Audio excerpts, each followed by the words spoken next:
Let's talk specking some great key comic books.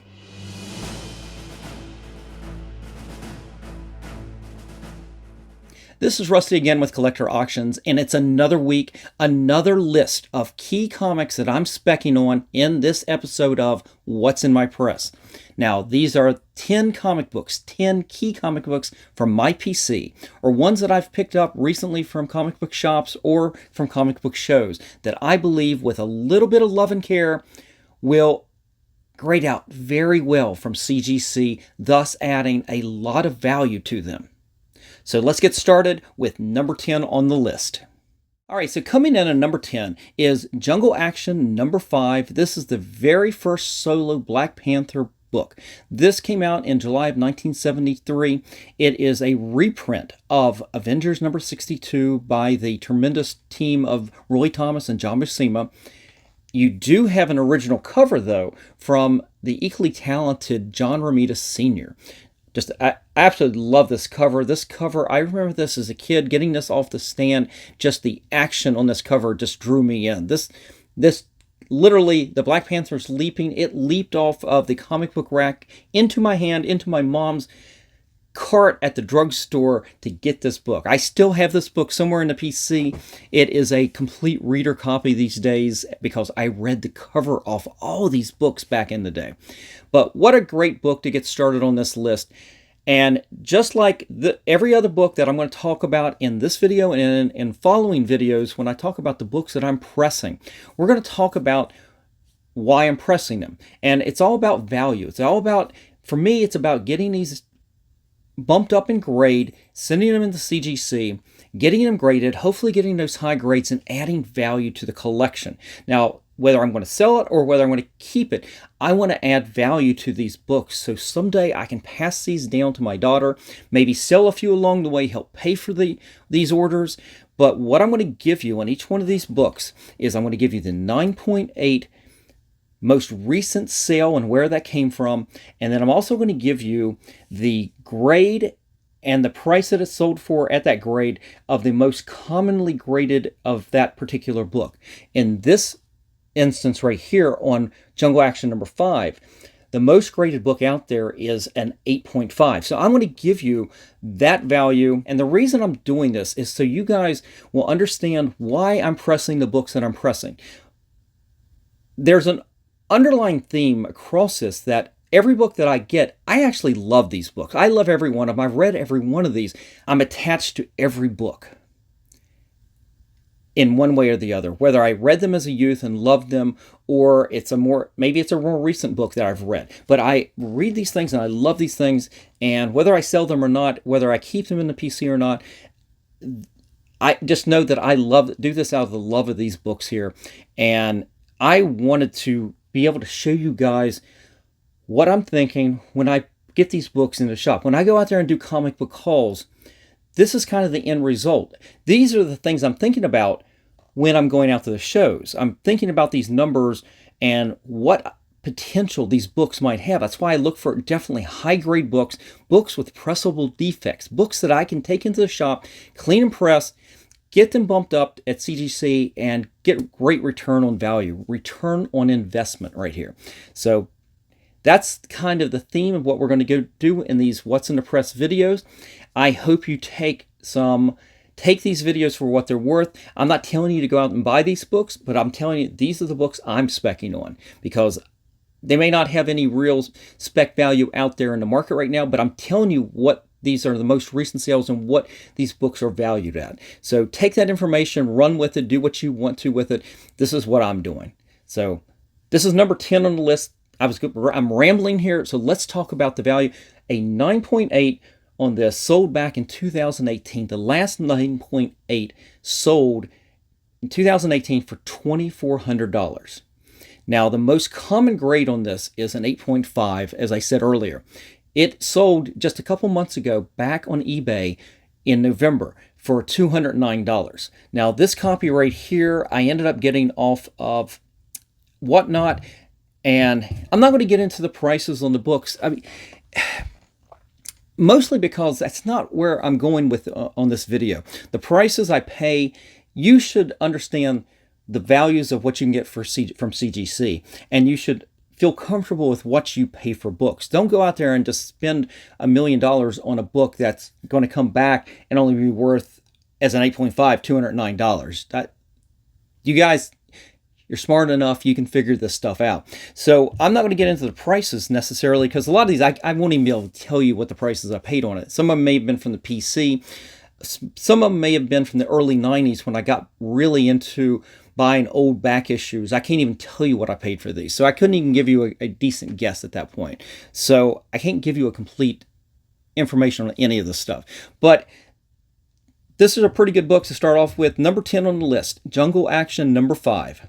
So number 9 on the list is Captain Marvel number 33 from July of 1974. This has the origin of Thanos. It is the last story in the Captain Marvel run that Jim Starlin did with Steve Englehart, where we got the original Thanos and the Cosmic Cube storyline, and he's fighting Captain Marvel across multiple issues and into the Avengers issues. Just a wonderful storyline. So much has come out of just those handful of issues. I mean, we got the Cosmic Cube in the MCU. They didn't call it that. It was the Tesseract. But come on, that was the Cosmic Cube, guys. And that's this right here. Thanos, used the power. I think he ended up taking the power and draining the cube almost completely. What a wonderfully illustrated story. As I said, you got Steve Englehart, Jim Starlin, Klaus Janson. Just what a tremendous team on this whole run. This was the final issue, and as I said, you got the origin of Thanos in this one right here. Now, a book like this ends up as a 9.8. The most recent sale on this was back in October. 9.8 sold for $1,750. Now, the most common grade that you'll find out there from CGC is a 9.4. You've got a recent sale from November of last year for $151. That's not a great value, and I suspect that right there is a result of this market being down an awful lot. So I'm looking for good things on this book. I picked this up from Heroes Aren't Hard to Find at the Baltimore Comic-Con. They were an attendee this year in October, and I picked this book up there. I think it's in a really good shape. I hope that we can get this thing graded. I want to at least get that 9.4 value. At that point, I'll probably break even a little bit, but it's definitely, this is a PC book. That whole line of the Jim Starlin books, starting with number 26 all the way up to 33, that's kind of, I think it's going to be the new series that I'm going to work on getting into my PC. I've already got at least 2 of them in the PC. We'll see if we can get at least the rest of them over this next year now. Number 8 is Incredible Hulk number 256 from January 1981. This is the first appearance of the Israeli superhero Sabra. I believe I'm pronouncing that right. This is from the creative team of Bill Manto and Sal Buscema. This is part of that very long run of issues that Sal Buscema did on the Incredible Hulk. It's right dab in the middle of it. And it is a recent red hot, maybe in white hot book from just a few months ago. And you'll understand that when I get to some of these prices here. But let's go over prices. 9.8 on something like this is most recent sale was back in November, and it was $683. The most commonly grade of this book, as I said, it's a more recent book than some of the ones that I have in this list here, is a 9.6. The most recent sale was just a few weeks ago in December of $192 on eBay. And that is really down because back in September, this hit a high of $369 for 9.6. So you can see that the market has really taken a sharp decline even since September at this point. But it is still a key comic, and this is straight from the PC. When this book started hitting on all of the apps as one of the trending top 10 books, I went to the PC and I started looking through, and I pulled out the Incredible Hulk boxes, and right there I had probably from about issue 250 up, I want to say through most of the Peter David run until almost the very end of the Incredible Hulk, that the original run, I had all of these issues. So I was surprised that it was in such good shape. Actually, I know that at that time I was starting to take better care of the books, but I was still reading every book I had. So I was surprised that this book right here actually survived so well. And we'll see about getting that into CGC. Even with the decreased value right now, there's still enough value in this. I paid cover price for this. I had paid less probably. It's a direct version. I probably was ordering this from a subscription service from in the early 80s. My grandmother was always very good about buying me a few books here and there, and I kind of got her onto a weekly to monthly schedule and started getting my first subscription. So this, as a direct version, was probably one of those right there. All right, coming in at number 7 is Fantastic Four number 164 from November of 1975. This is a key comic because it has the very first appearance of Johnny Storm's girlfriend, Frankie Ray. Frankie Ray went on to become the second Nova in Fantastic Four number 244, the Herald of Galactus. And that is a huge key comic, and this is her first appearance in comics. But beyond that, the spec on Frankie Ray is huge for the MCU because of her history. Her father was the original creator of the Human Torch, and that's how she ended up getting her powers.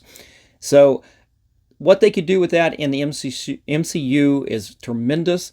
This is a huge spec book. You also have the Crusader, who is also the old comic book hero in the 50s, Marvel Boy. Now, I don't know the whole history of that, but this, of course, this character and the quantum bands and everything goes on to Quasar, and Quasar is a character in the MCU, eventually in the MCU, that's going to be huge. They're going to push Nova, the original Nova. We've already seen the Nova Corps, but the Nova that Frankie Ray becomes obviously has nothing to do with them at all. But what I'm saying is, in the terms of cosmic characters in the MCU, this actually has 2 characters that has spec value on future MCU projects.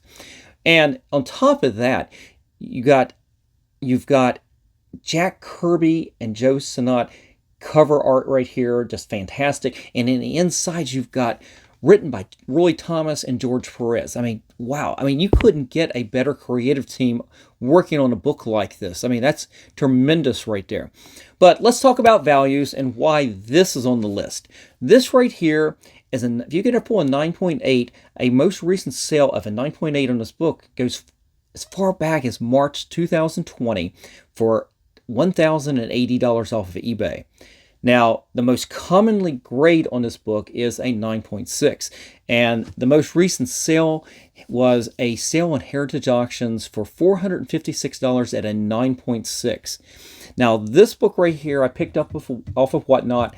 I don't know what it's a very nice copy. We're going to work on it. We're going to hopefully get it into that 9.6 range, because I know I didn't pay. I'm looking here, and I don't have the price on there because I can't even tell you what I paid. I know this was not a tremendous, I didn't overspend on something like this. I can't imagine I spent more than $20 on, maybe $25 at the most when I was buying these, but I just give you a little insight on what I do on this is I leave a little post-it note here on the back. When I buy the book, I put down the book title, who I bought it from, where I bought it from, the date when I bought it. I got this back in September, actually, of last year. And I usually have the price.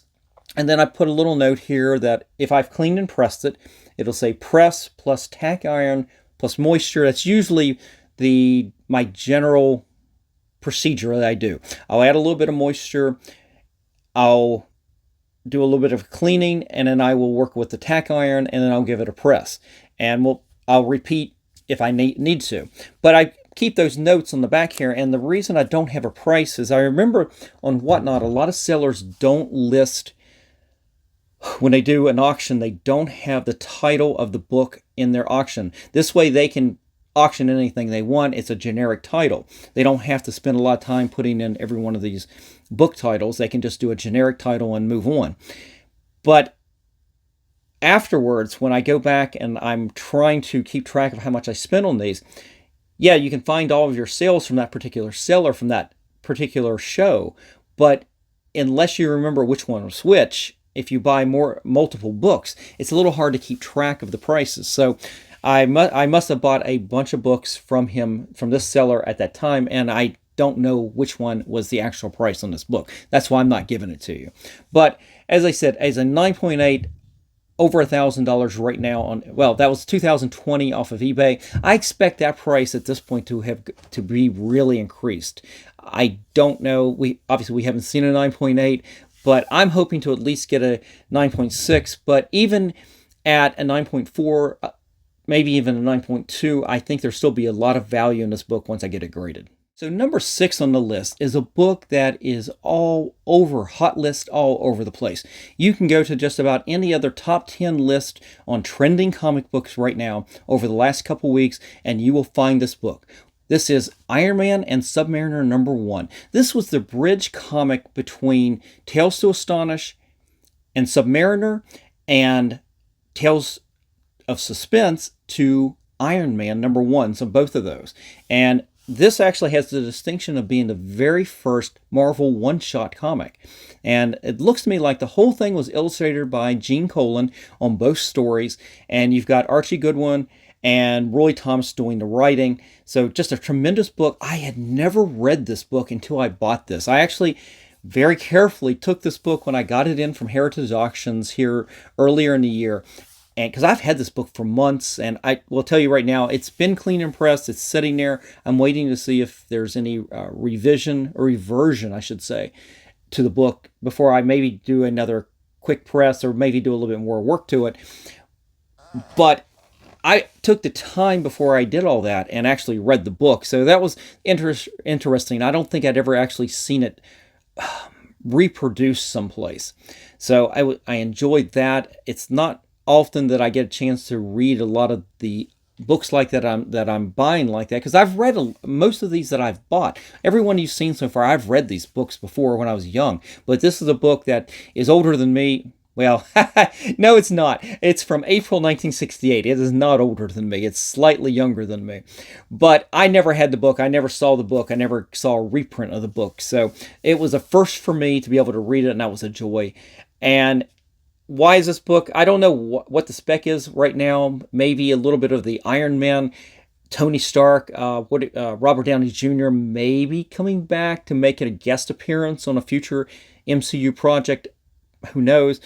It didn't look like the Submariner spec from the last Black Panther movie did a lot for anything for Submariner. I think that was a poor rendition. I mean, it was an interesting rendition of that character, but it definitely was not the character that we all love. I think as an MCU fan or as a Marvel fan, I think we expected so much more from the Submariner. I think there was glimpses of something they wanted to do in there, but yeah, it wasn't quite there, and it definitely didn't hurt the spec on any of these books. But regardless, this book right now is a trending comic book. I'll put it that way. So let's give you some data on this. A 9.8 on this sold back in September 2021 from Comic Connect for over $20,000. Now, this book here is in really nice shape, but it is nowhere near a 9.8. I'm hoping that it's going to grade out in the... Well, I would be happy, really happy if it hit a 9, but I think it's going to grade out in between 8 and an 8.5. Even at a 7.5, which is the most common grade that you'll find on this book. The most recent sale was just a few weeks ago on eBay for $375. And if I ended up with that, I would have a pretty good return on investment. I don't have a price from Heritage on this. As I said, some of these I have prices on, some of them I don't. But I know I didn't pay $375 for this raw. It was listed as a VF-. So I'm hoping that at the very least I can get an 8.5, hopefully a 9.0 out of this. I think I'm going to do really well on this. This is going to be a nice one to have a return on investment currently in this down market. I think I'm going to do pretty good on this one if I decide to sell it. If not, it's going to stay in the PC. I think this is a book that will only continue to gradually grow and increase in value over the years. I don't think you'll ever see a great drop on something like this. You'll just have minor lows, but I think it will just continue to grow like a good stock. So, good book here. Glad I finally got to read it. Number 5 on the list is a fantastic comic book that just keeps giving and giving to us today. We have current storylines in the most current Spider-Man issues that go all the way back to this book right here. From October of 1975, we've got Amazing Spider-Man 149, the very first appearance of the Spider clone Ben Reilly. Now, this was a one-and-done story in terms of the clone, but they brought him back years later. And I remember in the 90s, everybody just hated the Spider clone storylines and everything. But this issue right here was fantastic. You've got the creative team of Jerry Conway, Ross Andrew, and the cover by Gil Kane. Just a fantastic art team here. You've got apparently the death of Miles Warren, the Jackal. Of course, he comes back later, much later. And I thought you also had the death of Spider-Man, the Ben Reilly. Well, you didn't know, actually, for a while. You wasn't sure which Spider-Man it really was.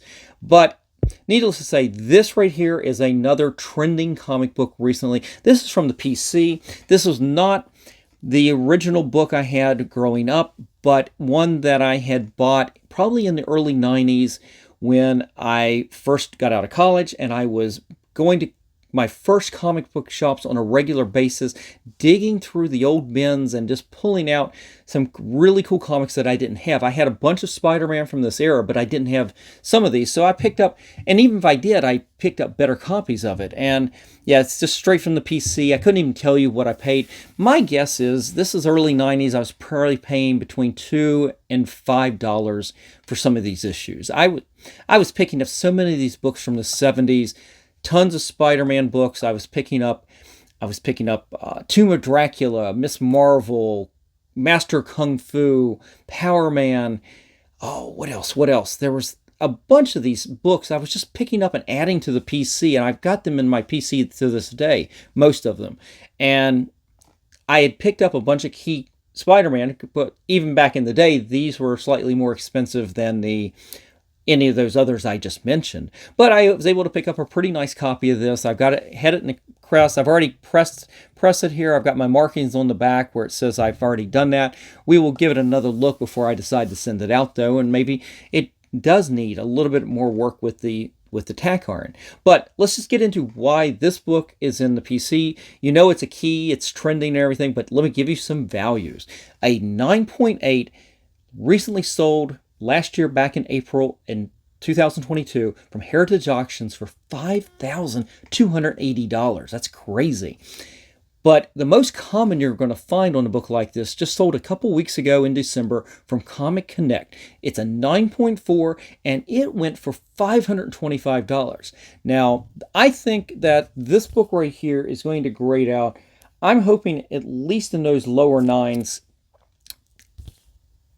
I don't see a lot of damage to this, a little spine tick over there, but took really good care of this. I'm super excited about getting this one into CGC and what I can get back on it.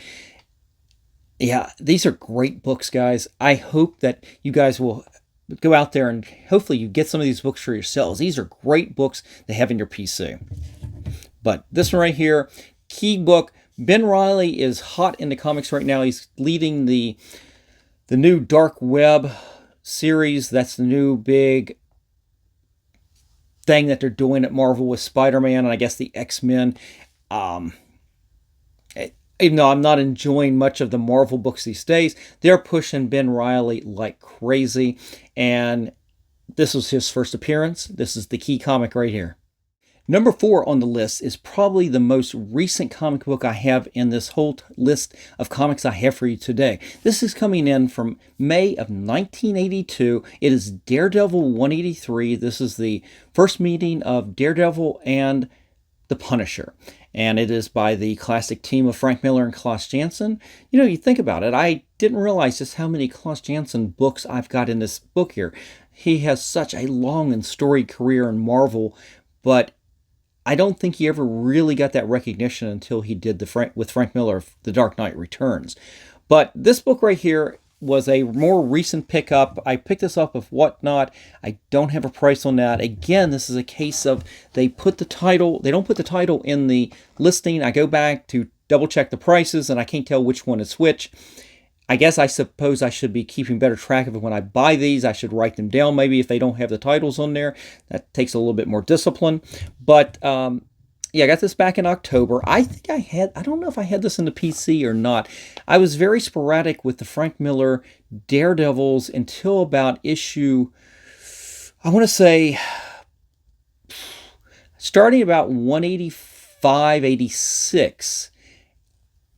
I had most of those Frank Miller books, including 168. I had that, but there were big gaps in between. I had issue 170, and all of a sudden I didn't have another issue until probably 178. I missed, half a year right there of Daredevil books. So I was missing certain books, and I think I was missing this one too, but I was glad to get this book in from a Whatnot seller that I really enjoyed buying from. And this is in really nice shape. That's why I included it in this video. This right here is not one of the most, it's one of the newer books. It is not one of the big money books that you could find on the 9.8. In fact, a 9.8 on this just recently sold just a couple days ago for $257. A 9.8 is the most common grade that you will find of this book. And if you ended up sending this in to CGC, you better make sure, guys, that it is a spectacular copy, because you want that 9.8. Because 9.6 and below, you're talking, it's not even worth $100 at that point. It drops below it. It won't even be worth getting it graded. So this is a book right here. If I send this in, I will definitely have to put that into a 9.8 pre-screen. I don't want it falling below a 9.8. I'd rather just keep it raw at that point than get it graded for a grade lower than that. So cautionary tale on a book like this. There's not a lot of built-in value because it's a much newer book than just about everything. In fact, everything on this list today is the newest of all of those books. So be warned, if this is a book you want to send in CGC, make sure it is a great copy. It is a 9.8 candidate. All right, coming in at number 3 is Fantastic Four number 129 from December of 1972. Now, this appearance right here, this is the first appearance of Thundra, and she is an Amazon-like warrior from a different dimension that always seemed to want to battle the Thing and to best the Thing. And I was thinking about this. This is what a strong-willed character, what a leading female character that Roy Thomas and John Buscema created in the early 70s. In these day and ages where everybody's bemoaning, oh, you need strong female characters, they've been creating these characters all along. This right here, what a great character. And I always enjoyed these books. These are the books that I grew up on. I mean, I cut my teeth at 1972. This is December of 72. I was barely, I guess I would have been just about 5 years old at that point. And I was reading these things, just taking it all in and trying to understand what the heck was happening. And you got to love comics from that era. They will make a reference to something, and it'll have an asterisk, and it'll have down there a little box that'll say, see issue such and such. And that's where that love of going back and reading old comics and buying old comics comes from. You wanted to find out, where is this reference to? I need to go buy that issue. I need to find that issue. And I need to read that to understand what's going on here. And you don't see that a lot these days. You don't see them referencing older source material at all. I don't know. Today's storytelling is really awful overall. And I think, go back, read these stories. I think they were well constructed. There was development. Just wonderful stories. Roy Thomas, definitely one of the greatest comic writers of all time. You could tell he has a love of the characters. Whether he's working for Marvel or DC, he has a respect for the history and moving the stories along and just telling great tales. Anyway, I'm rambling. Let's talk more about this issue right here. As I said, Roy Thomas, John Buscema, you got Joe Sinnott doing the inking on this. Love these issues. Why is this on the spec list? Thunder is not really a hot character, but her first appearance is still a key comic. And believe it or not, a 9.8 of this has not sold since March of 2020. It was on eBay for over $1,000, $1,038. The most common grade you're going to find on a book like this right here is a 9.4, and the most recent sale of that is in October of 2022, just last year, a few months ago, and it was a best offer on a listing for $5.95. So we don't know exactly what they paid for it. I suspect it was over that $500 mark though. So we'll say $500 on a book like this, just recently sold just a few months ago. Now this book right here, I got off of Whatnot just a few months ago. I never had this book. I started, my first Fantastic Four was issue 134. So I came a few issues later than this, but it wasn't long that it didn't take me long to start getting back issues. But I never got this one. I think this is 120. This is 129. So I want to say issue 131. There's a Thundra thing battle on the cover on that one too, and I think I got that one. That was my first introduction to Thundra. But I always knew that this issue was her first appearance. I just never got it. In all these years, I never got it up until this was. Yeah, I don't have the date on there, but I got it off Whatnot. This is probably from September or October of last year.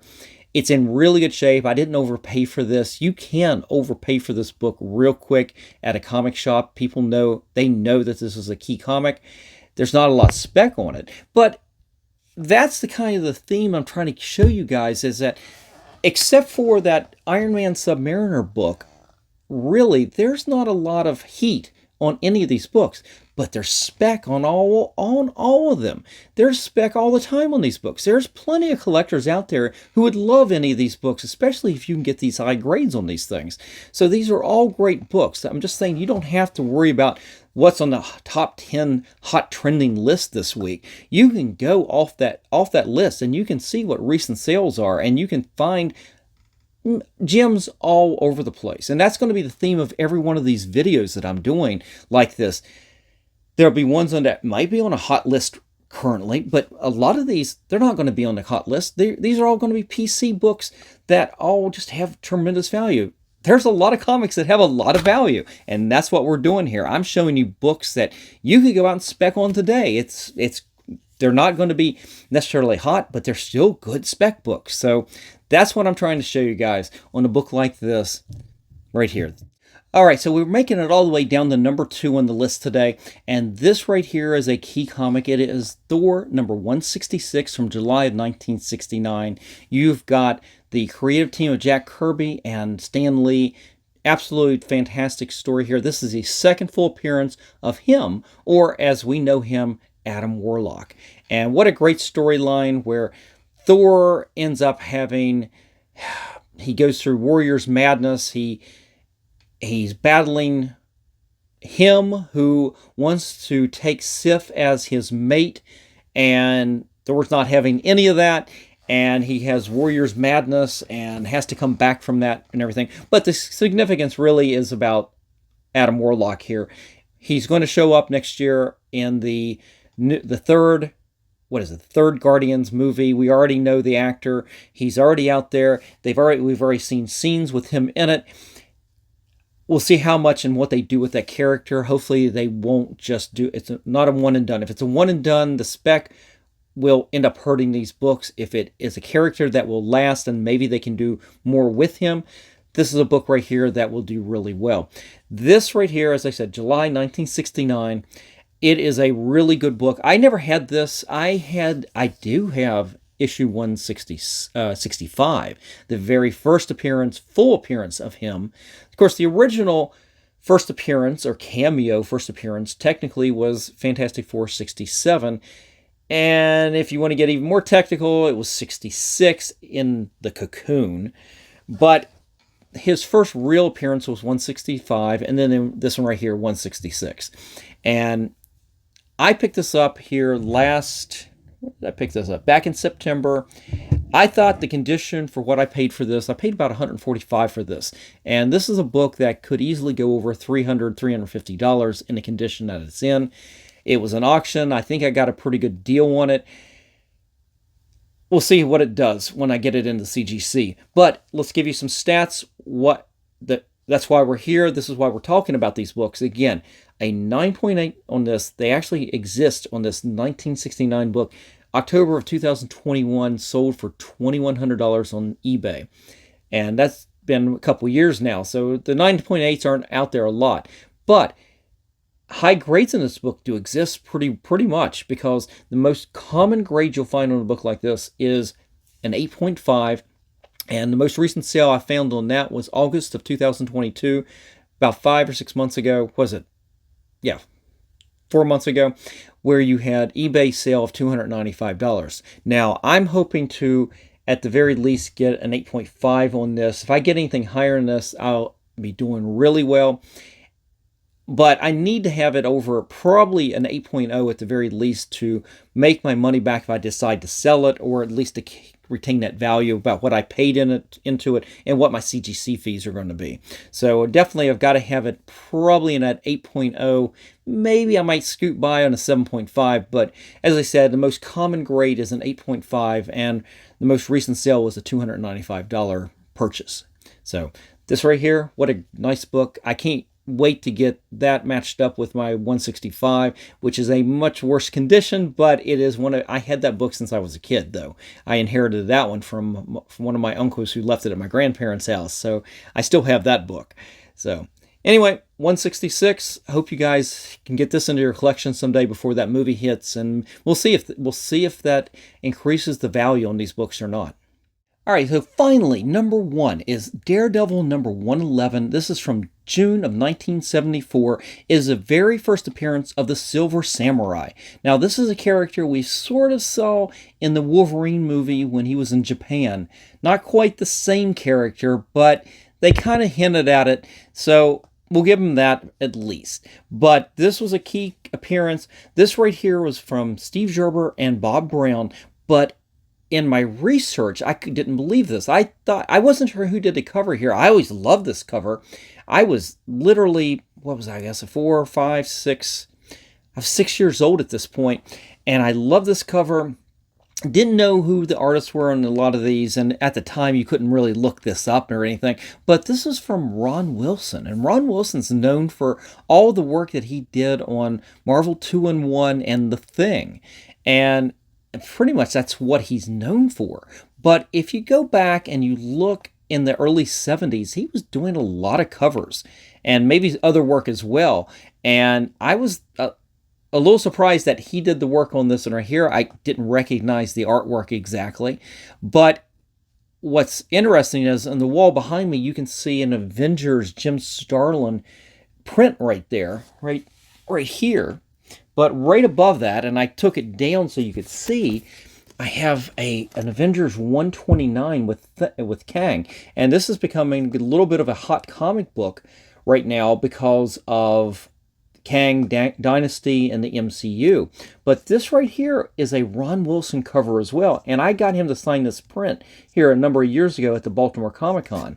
In fact, yeah, Steve Englehart actually did the writing on this issue, and Joe Stanton, the Dick Tracy artist, the E-Man artist, did the inking on here. So I've got all 3 of them signed on this print right here. It's impossible. There's no way I'm going to focus in on this right here and show you that. But as I said, it didn't shock me that Ron Wilson did this cover, because he did do these covers back in the early 70s at Marvel. And I was always surprised when I saw him at the shows. I was a little surprised about how young he actually looked. I mean, he must have been really young when he was doing these.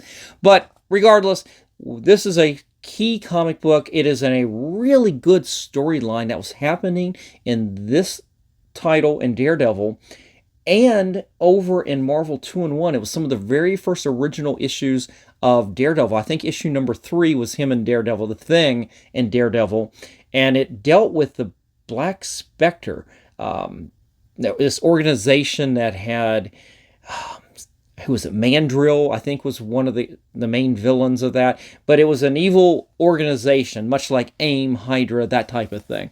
And this is probably the key issue out of the whole thing, because, as I said, it's the Silver Surfer's first appearance, Silver Samurai's first appearance. So let's give you some values in this, and I'll show you why this right here ended up in the book. Not necessarily the number 1 out of this 10 books that I did. There really wasn't a top 10. This is not a top 10 list. This is not even an order type of list. I sort of pulled these books out and I kept them in the order I pulled them out. So there's not really a countdown in this situation other than the numbers. But a 9.8 on this sold as recently as March of 2021. So it's been a while since we've seen it on the market, but it sold at Heritage Auctions for $1,680. I can only imagine that that's gone up from then. In January, just a couple days ago, a 9.0 of this sold for $195 on eBay. 9.0 is the most common grade that you're going to find on this book. Now, I've got a couple of these in the PC right now. I've got my original copy, which is dog-eared and well-read. And I picked this one up. This one actually came from... Never mind. I was going to say I picked this one up. This was from the PC as well, but this is definitely one of those books I was talking about earlier that I picked up at a local comic book shop in the early 90s, and I literally have $2.50. I kept the price tag. It's a new bag and board on here, but I kept the price tag. I literally paid $2.50 for this in the early 90s. They have that in the PC. It is a really, really nice copy. There's a couple minor ticks over here, but nothing that's very glaring. And I would hope this would grade out pretty well. I'm hoping at least in that 1.8 or 8.5 level, just so I could really have a nice return on investment on something like this. I actually, I'd love to get this one graded for the PC. I don't know why. This book, this run of Daredevil from issue 100 up to about 114 were some of my favorite Daredevil issues. And I'm not sure if I've got 105 with the first Moon Dragon or not, but definitely I've got 111. I've got a couple of these. This one was on the PC. I did pick up one at the Charlotte Comic Con down in Charlotte. I guess that was Heroes Con. What did I just call it? I can't remember. But Heroes Con down in Charlotte back in June, and I picked that up for, I think I want to say about $40. And it was in really good shape as well. But this is a really good book. I'm glad to have it in PC. And I hope this is a book that you guys can get in your PC as well. It's a nice minor key comic book that's not overly expensive to get. But boy, if you could ever find a 9.8, as I said, $1,680 from Heritage Auctions over 2 years ago at this point. So I can, as I said, I can only imagine it's going up a lot since then. So who's to say? Well, maybe someday we'll see that back on the market again. So guys, that's it. What do you think of these books? Are these great books or what? I love having every one of these in my PC. I can't wait to get them out of the shop to CGC and see what kind of grades I can get on these. Let me know in the comments section. Leave me a comment. Do you have these books in your PC? I'd love to know. And before I go here, I just want to thank everyone. You guys are the greatest guys in the community out there, this comic book community. I love this community. You guys are the greatest. Thank you for continuing to watch the channel. And there will definitely be more videos coming up just like this, where I spotlight key comics that I work on and I spec on in my shop, that I clean and press, and I try to improve that grade and get them in the CGC and get just a fantastic return from CGC and a return on investment that's just spectacular. That's what I aim for every time I touch a book like this right here. So definitely stay tuned for future episodes just like this one. And you might ask yourself, how do you stay in touch? Well, hit that like button, slap the subscribe button. I'll have episodes every week, at least twice a week. I'm going to slow it down. I was doing 3 episodes a week over this last year, and that got to be a little bit much. And I'm trying to improve the editing, but also in doing that, it's taking me longer to do these shows and to do the editing. So I may cut it down to about 2 shows a week, but we'll try to at least keep it to Mondays and Fridays, and if I do more, I'll end up doing it on Wednesday as well. But just stay tuned. As I said, hit that like button and slap the subscribe so you stay tuned. And I think if you hit the bell, it'll be notified when one of my shows goes live. So definitely thank you guys. You're the best. And remember, what did I say about these books right here? Every comic book has a story, and I hope you enjoy me talking about these books, and I hope you get something out of me talking about key comic books that you can go out there and speculate on just like I'm doing.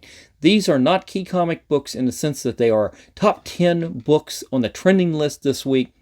A couple of them are, but they're all good, solid keys. These could be what you call foundational books to have in your PC. You put any of these books up. If I displayed these books on the wall up here and had people come over every one of these are great books to be seen by other people and to talk about. And a bunch of these are definitely ones that the MCU use as some of their main source materials. They're just great books. But guys, I hope you enjoyed today. Thank you for sticking with me for this video, and I hope you enjoyed it, and I will see you for the next episode.